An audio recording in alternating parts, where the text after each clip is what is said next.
Dimanche marquera l'anniversaire du mariage de la reine Elisabeth II et du prince Philippe en 1947. Le corgi Suzanne de la reine Elisabeth a joué un rôle clé dans son mariage avec le prince Philippe, selon un rapport.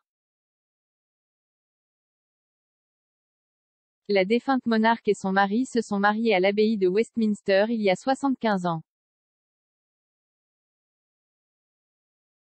Caroline Perry, qui a sorti The Corgi and the Queen, a révélé comment l'amie à quatre pattes d'Elisabeth a joué un rôle secret lors de sa journée spéciale.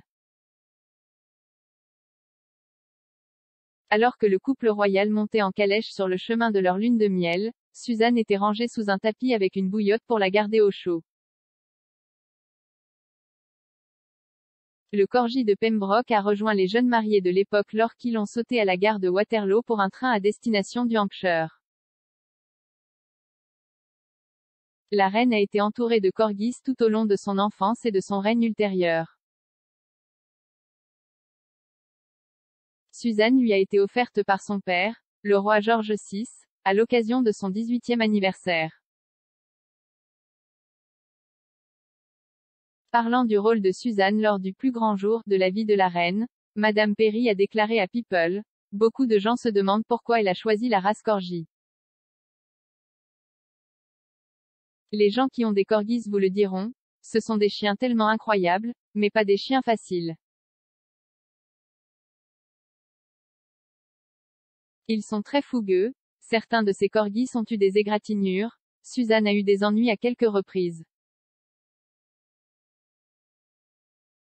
Même pour un maître-chien très expérimenté comme la reine, les corgis ne sont pas pour les propriétaires de chiens novices. Le fait qu'elle les aimait tellement, je pense que cela témoigne du fait qu'elle n'était pas capable d'exprimer ses émotions et ses sentiments. Elle a ajouté: « Elle a vraiment utilisé ses chiens comme une expression d'elle-même.